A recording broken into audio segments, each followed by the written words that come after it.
Eu sou Paulo Biak, esse é o Tente-se em Casa e hoje eu vou responder aquelas dúvidas bem frequentes que você tem na hora que você vai decorar a sua casa. Então fica aí sentado e se liga nessas dicas topzera. As cadeiras de jantar da sala de jantar precisam ser todas iguais? Não, claro que não. Inclusive fica muito legal você escolher um modelo de cada tipo ou garimpar as cadeiras, cada modelinho com a sua cara, com a sua personalidade. Isso deixa o ambiente super descolado e fica bem legal. Mas claro que as cadeirinhas iguais também ficam muito bacana quando você quer deixar aquele ambiente mais sóbrio, mais organizadinho. Mas para um ambiente descolado, as cadeiras garimpadas de outros estilos, outros modelos funcionam muito bem. Isso é muito legal, além de trazer história para casa. Você consegue garimpar uma peça ali num antiquário ou consegue, às vezes, dar um tapa numa cadeira um pouco diferente. Inclusive, se você quiser saber como, eu já fiz isso aqui no canal, então clica no card aqui em cima. Isso é muito legal porque traz história para sua casa, para sua sala de jantar. Até mesmo se você for comprar uma cadeira numa loja, uma cadeira na outra, é muito legal. E hoje em dia isso funciona muito bem porque é uma decoração bastante eclética, que funciona maravilhosamente bem. Eu adoro, na verdade, gosto muito mais do que cadeirinha uma igual a outra. Como sumir com aquele azulejo feio do banheiro sem fazer nenhum tipo de quebra-quebra? Na verdade, só tem um jeito de fazer isso sem quebrar, que é fazer uma pintura. Você só tem que cuidar para escolher a tinta certa. Existem tintas especiais para esse tipo de pintura. Eu recomendo a tinta epóxi na cor que você quiser, mas pelo amor de Deus, escolha aquele acabamento acetinado, um pouco fosquinho, para não ficar aquele plástico aplicado na parede que fica horrível. Então a ideia é pegar uma tinta epóxi especial para pintura de azulejo e escolher o acabamento acetinado, que eu acho que é o que dá mais sofisticação e dá um acabamento super legal, fica mais acabado e não fica parecendo que você aplicou aquele adesivo plástico brilhante na parede. Essa é uma dica. É possível substituir o abajur tradicional na decoração do quarto? Claro que é possível, é muito fácil, inclusive. Claro que é possível, inclusive fica muito legal você descer 2 pendentes ou um pendente, você fazer às vezes um parzinho de pendente também fica legal. Em cima do criado mudo, tem uma iluminação que é muito legal para leitura e também deixa o clima do quarto bem legal. Essa é uma alternativa. Uma outra alternativa é colocar uma arandela fixa na parede. Você pode escolher uma arandela mais industrial, que tenha mais articulação, ou você pode escolher um tipo de spot, que você tem um direcionamento um pouco mais limitado, mas que funciona muito legal. Tem também algumas arandelas que você pode garimpar. Eu sou fã de garimpo, então você pode encontrar umas desse tipo que a gente usa aqui no cenário do Tente-se em Casa, que eu acho que fica um climinha mais romântico e com uma história para contar. E acho que o legal dessas ideias é que você libera o espaço ali do criado mudo, deixa ele mais funcional para você apoiar copos, livros, revistas, o que você quiser. Essa dica é topzera. Tapetes são muito caros. Existe uma outra solução para eu não gastar tanto? O que você pode fazer é substituir aquela compra desse tapete maiorzão por tapetes menores que vão fazer uma espécie de uma assemblagem, uma composição. Aí você tem que ter a manha um pouco de combinar esses acabamentos. Assim, você vai perguntar, pô, mas daí eu vou gastar a mesma coisa, porque a metragem, tapete pequeno, vai compor, vai ficar um tapetão, vai ficar o mesmo preço. Na verdade, você pode optar por... Porque daí você tem a chance de escolher um acabamento um pouco mais barato e dois um pouco mais caros, e fazer essa composição, inclusive, vai ficar bem descolado. O que eu acho é que não dá para misturar muito e comprar diversos tapetes, mas uns 3 eu acho que funciona bem. É possível criar uma parede estilo lousa que não seja no verde ou no preto? Sim, e é muito legal, dá para escolher umas centenas ou até milhares, milhões de cores. O que você tem que fazer é escolher o tipo de tinta correta, que é acrílico fosco. É ele que vai funcionar para você escrever com giz e conseguir limpar depois com um pano úmido e tirar o giz.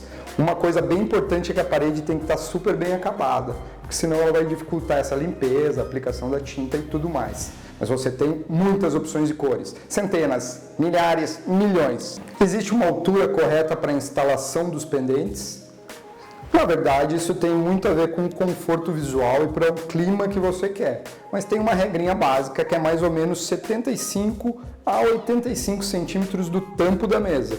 Você tem o tampo da mesa, deixa 75 ou 85 centímetros e a base aqui do pendente, se ele for aquele modelo chapéu, tem que ficar nessa distância. Vai depender muito do modelo que você escolher. Se você escolher esse modelo mais industrial de poker, ele vai jogar essa luzona para baixo. Então o ideal é meio que fugir da altura dos olhos. Se você escolher um pendente que seja mais bola e tal, vai dar um outro tipo de iluminação, você tem que dar uma selecionada. Mas o ideal é que escape dessa altura dos olhos e também na hora de você servir aquela macarronada ali da nona, você não passe um molho no pendente. Qual é o melhor modelo de mesa de jantar para ambientes pequenos? O melhor modelo ou os melhores modelos para esses casos são os que têm os cantos arredondados. O modelo oval, por exemplo, é um modelo muito bom para sala retangular, onde você consegue colocar uma mesa oval, distribuir as cadeiras, deixando uma boa circulação em torno das cadeiras com as paredes, entre as paredes e as cadeiras. Já o modelo de sala que é quadrado, o melhor modelo seria uma mesa redonda, que você também consegue deixar essa circulação em torno das cadeiras. Então, para ambientes pequenos, pense em modelo redondo ou oval. Eu estou falando do desenho do tampo, mas é legal você pensar também na base da mesa. Uma mesa que tem uma base central vai ajudar melhor nessa circulação, inclusive quando você guardar as cadeiras. Aqueles pés para fora, por exemplo, 4 pés, já dificulta um pouco a questão da circulação. Qual é a melhor dica para decorar quartos pequenos? Acho que uma dica muito legal para você que tem aquele quarto que é meio quadradinho, que só cabe a cama e um guarda-roupa, que tem aquelas duas passagens laterais do lado da cama, é você escolher uma parede para protagonizar o teu projeto de decoração. A cabeceira da cama é a melhor parede nesse caso. Então escolher essa parede para protagonizar com uma cor ou com um papel de parede mais forte e deixar todo o restante do quarto branco é uma ideia muito legal, porque você não pesa o ambiente, destaca essa parede e cria um clima muito legal. Tá, Paulo, mas eu vou fazer o quê? O que é protagonizar uma parede? Na verdade é você colocar e concentrar todas as informações de decoração nessa parede atrás da cama, por exemplo. Escolher um bom papel de parede ou uma cor legal, escolher uma prateleirinha para você apoiar uns livros, botar 2 criados mudos. Mas eu não tenho grana para criado mudo. Escolhe alguma coisa, garimpa, uma caixa de fruta, alguma coisa, um banquinho funciona muito bem. Iluminação indireta nesse caso é muito legal. Um abajur ali que você vai jogar a luz na parede, ou um pendente que desce de um lado da cama e também do outro, ou diferentes, desce um pendente e outro uma luminária clamp, por exemplo, ficam muito legais. Inclusive, alguns quadrinhos que vão trazer um pouco mais da história da pessoa da casa também fazem a diferença total nessa decoração. O que fazer para ter uma decoração atemporal, que não saia de moda? O que você tem que fazer é apostar em bases mais neutras e atemporais, como por exemplo no piso ou em alguns acabamentos de parede. São coisas caras de se fazer na decoração, então é legal que você escolha bases mais neutras e que vão durar mais tempo na sua casa. Então pisos que estão muito na moda e que são muito extravagantes, exuberantes, tendem a um momento cansarem, então coisas mais neutras vão funcionar muito melhor. Isso funciona para o mobiliário também. O sofá, por exemplo, que é uma peça muito grande na decoração, é legal que ela tenha uma cor neutra e se você colocar um pouco de cor, é legal colocar nas almofadas, colocar uma estampa ou colocar uma estampa numa poltrona, por exemplo. Agora, para os mobiliários menores, como cadeiras e mesas, por exemplo, eu apostaria num produto que tem uma assinatura de um designer, que eu acho que aí você tem uma garantia de um produto inovador e que não tem muita relação com a moda. Na verdade, é um produto autoral e que é muito legal de ter isso em casa e contar essa história. Paulo, não sei nem como escolher e nem como compor os quadros na parede. Me ajuda? Claro que eu ajudo, fica tranquila, minha filha. Claro que eu ajudo, é bem simples, na verdade não é tão simples assim, mas os quadros são como um revestimento, uma pele da casa, além dos tapetes, das cortinas e da pintura das paredes. Você tem que pensar nesses quadros não como um quadro, mas como uma composição de quadro. Bom, eu adoro quadros e eles contam a história de uma casa. São aquelas fotografias ou aquelas escolhas de artes que tem a ver com o morador, que trazem a personalidade para a decoração. Então, quando você monta essa composição, é legal que você monte um pouco da sua história, com fotografias ou peças garimpadas, ou não só quadros. Compor peças que você encontrou também funcionam. Por exemplo, um serrote no meio de uma composição de quadros, para você que gosta de marcenaria, é uma peça super legal e que funciona muito melhor às vezes do que aquele quadro que você comprou pronto, que aquela arte não tem nada a ver com você. Uma dica legal para fazer a composição desses quadros antes de você sair pregando a parede é você fazer uma montagem no chão com esses quadros para ver se eles funcionam. Aí você imagina eles no chão e projeta eles na parede antes de você fazer essa montagem. Outra ideia legal é você fazer a montagem dos quadros com fita crepe, tirando a medida de cada moldura e fazendo a montagem na parede, uma montagem imaginária ali de como que vai ficar. É uma forma de você alinhar, conseguir distribuir os pontos de fixação e fica mais legal de você ver essa composição por inteiro. Isso funciona muito bem. Uma outra dica que eu acho muito legal é você escolher ou molduras todas iguais, eu gosto muito disso, sou bastante fã de escolher, por exemplo, molduras todas brancas com artes mais claras, ou molduras todas pretas com artes também monocromáticas, ou fazer totalmente ao contrário disso, escolher diversos tipos de moldura, aquela moldura mais clássica, toda entalhada, aquela moldura mais reta, e fazer novamente uma assemblagem de molduras com outras peças garimpadas. Fica sensacional. Em uma mesa de 10 lugares, o pendente precisa ficar centralizado para que a luz fique equilibrada? Tá bem, filha, 10 lugares é gente pra cacete, mas é muito legal porque tem mais gente na casa, compartilhando aquela emoção, aquela coisa bonita da família. Então, para 10 lugares é uma mesa mais extensa, de uns 2 metros mais ou menos, ou até mais. Então, um pendente só, ele vai deixar as pontas escurecidas. O legal é você colocar 2 pendentes ou até 3 pendentes para que as pontas da mesa não fiquem escuras. Uma outra ideia legal também é você não colocar eles alinhados. Fazer uma composição de 3 pendentes em alturas diferentes funciona muito bem. E aquele pendente que é mais industrial, que é meio chapéu, direciona mais a luz e você pode trabalhar mais com isso. Agora, se você está falando daquele lustre clássico, aquele balaustre, que tem aquelas luzes tipo vela na ponta, eu não sei te dizer o que você faz. Como baratear o custo dos armários sob medida? Isso é muito legal, porque armários sob medida, aqueles armários planejados, são muito caros, né? Então, uma ideia legal que economiza muito é você economizar no puxador. Puxador é um troço que é muito caro, principalmente os de metal. Eles custam aí R$30, R$40, R$50 a unidade e você precisa de muitos.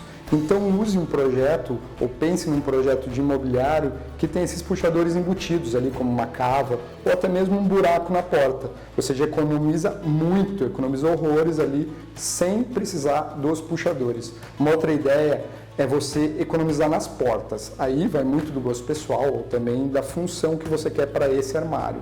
As portas, elas usam mais madeira. Então, quando você pensa num planejado, você tem que pensar na quantidade de madeira. Isso é o que encarece esse projeto. Então, se você deixa nichos mais abertos, esse projeto vai ficar mais barato. Quais as regras para a escolha do tapete para a sala de jantar?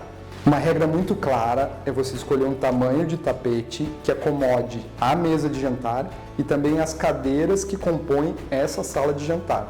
As pernas das cadeiras não podem estar para fora desse tapete. Não dá para deixar a perna das cadeiras para fora, que fica feio. E você tem que pensar também na circulação dessa cadeira. Então, quando você arrasta a cadeira para fora da mesa, o tapete tem que acomodar essa cadeira.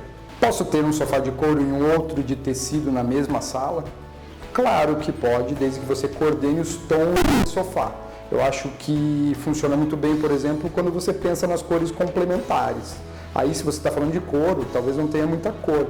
Mas se você escolher um sobretom, funciona muito bem. E isso é muito legal, é legal misturar. Lógico que se você quiser colocar 2 sofás da mesma cor, é um outro tipo de decoração, que é mais coordenada, mais ali sóbria, que funciona muito bem.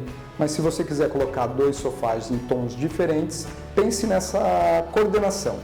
Sobre tom ou talvez cores complementares. Pense também nos complementos, como tapetes, para que tudo isso coordene e fique bem harmônico. Fica feio colocar um outro móvel que não seja um aparador na sala de jantar? Claro que não, e eu acho isso simplesmente genial, porque traz personalidade para a decoração, traz personalidade para a sua casa. Eu, particularmente, detesto aqueles kitzinhos de aparador, mesa de jantar e cadeira, tudo no mesmo tom, tudo desenhado igual. Eu já sou mais a favor dessa decoração mais quente, de escolhas mais pessoais. Uma cômoda, que às vezes é pensada para um quarto, pode funcionar muito bem numa sala de jantar como um buffet. Ou mesmo uma estante que funciona como uma cristaleira, ou você garimpar aquele armáriozinho de farmácia antigo, que é todo de metal, com uma portinha de vidro, funciona muito legal com uma cristaleira também. Então eu acho que funciona muito bem essas escolhas que não são tão kitzinhos, casadinhos, uma peça com a outra. E essas foram as 20 dúvidas mais frequentes que eu selecionei de um universo gigantesco de dúvidas. Então sabe o que eu vou sugerir para você? Que você comente aqui embaixo e coloque quais são as suas dúvidas. Sabe o que eu vou fazer? Vou selecionar 20 dessas dúvidas e vou fazer o próximo vídeo. Então escreva aqui embaixo as dúvidas que você mais... Pode ser uma dúvida boba, mas eu gosto, as dúvidas mais bobas são as mais legais. Então escreva aqui embaixo. Não esqueça de me seguir nas mídias sociais. E é isso. É fácil, é simples, tente-se em casa. Beijo.